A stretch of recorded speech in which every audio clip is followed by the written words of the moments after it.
नमस्कार दोस्तों, स्वागत है आपका डिफेंस गैलरी में।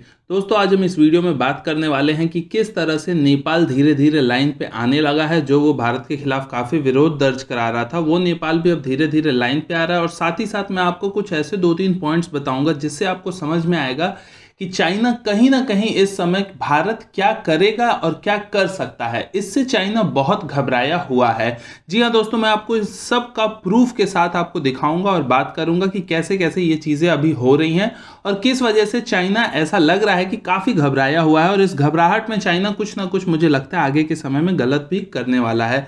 तो चलिए दोस्तों, वीडियो को बिना किसी देरी के शुरू करते हैं। वीडियो शुरू करने से पहले आप सबको ये अपडेट दे देना चाहता हूं कि आप हमें फेसबुक पेज डिफेंस गैलरी पे या फिर हमारी वेबसाइट defensegallery.com को फॉलो कर सकते हैं, जिससे कि आप डिफेंस की हर छोटी बड़ी खबर से हमेशा अपडेट रहेंगे। दोनों की लिंक आपको डिस्क्रिप्शन में मिल जाएगी। तो दोस्तों सबसे पहले मैं बात कर लेता हूं नेपाल की। तो नेपाल का दोस्तों आपको पता ही होगा कि कुछ दिनों पहले नेपाल ने एक नया मैप पास किया है, जिसमें उसने भारत के कुछ एरियाज को अपने मैप में दिखा दिया है। और उस समय भारत ने जब उससे कहा था कि वो बात करना चाहता है, यानी कि भारत बात करना चाहता है नेपाल से कि जो भी सीमा विवाद है वो आप बात से सुलझा लीजिए, तो उस पर नेपाल ने साफ साफ मना कर दिया था कि उन्हें कोई बात नहीं करना है। और उन्होंने बिना किसी बातचीत के यूनिलैटरली, यानी कि अकेले खुद के ही बल पे बिना किसी से बात किए उन्होंने अपने मैप को पास कर दिया। तो ये साफ प्रतीत होता है कि ये कितना बड़ा विरोध उन्होंने दर्ज किया है अपना भारत के खिलाफ और भारत के अगेंस्ट ही एक तरीके से चला गया है। लेकिन वहीं पे अगर बात कर ली जाए इंडिया चाइना के कॉन्टेक्स्ट में, जो नेपाल को लेके कुछ दिनों पहले तक ये खबर आ रही थी कि नेपाल चाइना का साथ देगा, ऐसा होगा वैसा होगा, तो ऐसा नहीं है। अब दोस्तों नेपाल ने भी एक तरीके से देखा जाए तो रशिया की तरह अपना स्टैंड क्लियर कर दिया है काफी हद तक अपनी इस स्टेटमेंट से, जिसमें नेपाल के फॉरेन मिनिस्टर ने यह कहा है शनिवार को कि भारत और चाइना दोनों ही नेपाल के फ्रेंडली नेबर्स हैं और दोनों बातचीत से अपने सीमा विवाद को सुलझा सकते हैं। और नेपाल यही चाहता है कि दोनों देशों के बीच में शांति बहाल हो जाए और बातचीत से मसला सुलझ जाए। तो इससे कहीं ना कहीं ये साफ होता दिख रहा है कि नेपाल का कोई स्टैंड किसी एक कंट्री के पक्ष में नहीं जाएगा। अगर आपको लगता है कि नेपाल अचानक से इतना अच्छा कैसे हो गया, तो इसमें अच्छा या बुरा होने वाली बात नहीं है। ये एक डिप्लोमेटिक इंटरनेशनल प्रेशर आप इसे कह सकते हो, जो हो सकता है कि इंडिया की किसी एक्टिविटी से उसे लगा हो कि नेपाल को किसी एक साइड को लेना ठीक नहीं है, इसीलिए वो आके खुल के उसने कह दिया ये चीज कि इंडिया और चाइना दोनों नेपाल के फ्रेंड है। खैर ये तो बात हो गई नेपाल की। अब बात कर लेते हैं चाइना की। तो चाइना के भी केस में दोस्तों एक दो ऐसी चीजें मैंने देखी हैं फिलहाल कुछ दिनों में, जिससे ये प्रतीत होता है कि चाइना इस समय भारत की होने वाली एक्टिविटीज से आगे बहुत घबराया हुआ है। इसके 2-3 प्रूफ हैं, मैं आपको बताता हूं 1 बाय 1 करके। सबसे पहला ये कि 18 जून को दोस्तों हमारे प्राइम मिनिस्टर ने एक स्टेटमेंट दिया था, जिसमें उन्होंने ये कहा था कि भारत के 20 वीर जवानों की शहादत व्यर्थ नहीं जाएगी। ये जो स्टेटमेंट था इसे इंडियन एम्बेसी ने अपने हर ऑफिशियल अकाउंट से पब्लिश किया कि हमारे प्राइम मिनिस्टर ने ये कहा है इस दिन की मीटिंग में। और ये स्टेटमेंट उन्होंने 2 चाइनीज ऐप्स में भी पब्लिश किया, जिसमें कि इंडियन एम्बेसी ने अपना अकाउंट बना के रखा है। पहला ऐप था उनका सीना वीबो करके।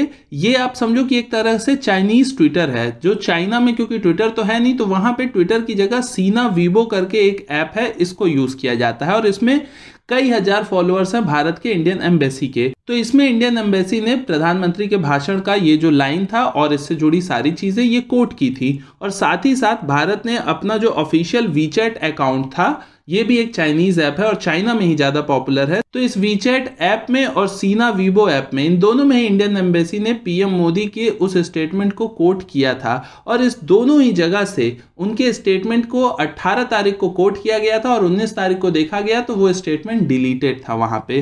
तो ये काफी चौंकाने वाली बात है कि किस तरीके से डिलीट कर दिया गया। तो ये आप खुद समझदार हो दोस्तों, आप खुद से ये समझ सकते हो कि क्यों कोई भी देश अपने देश के लोगों को नहीं चाहती कि वो लोग ये देखें, चाइना के लोग ये देखें कि भारत के प्रधानमंत्री मोदी जी ने इस तरह की बात कही है। वो सिर्फ वही सुने जो उनको ग्लोबल टाइम्स बता रहा है। तो यानी कि जो चाइना की कम्युनिस्ट गवर्नमेंट है वो नहीं चाहती कि भारत का इस तरह का कड़ा रवैया वहां के नागरिकों को भी पता चले। तो तो ये तो बात हो गई दोस्तों, आपको इससे ये समझ में आ गया होगा कि चाइना कितना घबराया हुआ है कि इस तरह के पोस्ट को भी डिलीट करा रहा है। इसके अलावा जो ग्लोबल टाइम्स है इन्होंने दोस्तों कई तरह की अलग अलग बातें लिखनी शुरू कर दी हैं और प्रोपोगेंडा चलाना शुरू कर दिया है। इसी ग्लोबल टाइम्स ने कुछ दिनों पहले क्या लिखा था, इन्होंने लिखा था कि भारत में जो ज्यादा हाइपर नेशनलिस्ट लोग हैं वो लोग बॉयकॉट चाइना मूवमेंट को चला रहे हैं और कोई बड़ी बात नहीं है। इस तरह के मूवमेंट अक्सर चाइना के खिलाफ चलते हैं और फिर कुछ दिनों बाद खत्म हो जाते हैं और ऐसे कुछ ही लोग होते हैं जो कि इस तरह के मूवमेंट को चलाते हैं, बाकी लोग बॉयकॉट चाइना जैसी चीजों पे ध्यान नहीं देते हैं।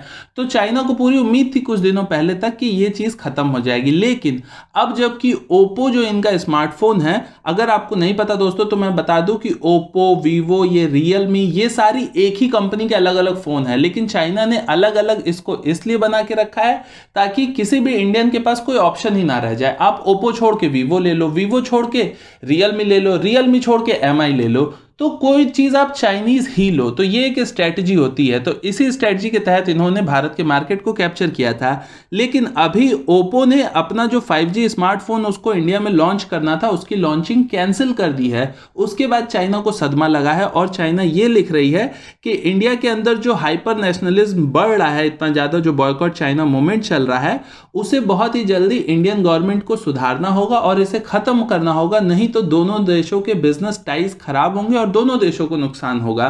तो इस केस में मैं यही कहना चाहता हूं ग्लोबल टाइम्स को कि भारत अपना नुकसान कराने के लिए तैयार है और चाइना के लोग आप भी अपना नुकसान कराने के लिए तैयार हो जाओ। हमारे यहाँ बॉयकॉट चाइना का मूवमेंट है और वो चलेगा और मैं भी इसको स्ट्रांगली सपोर्ट करता हूं।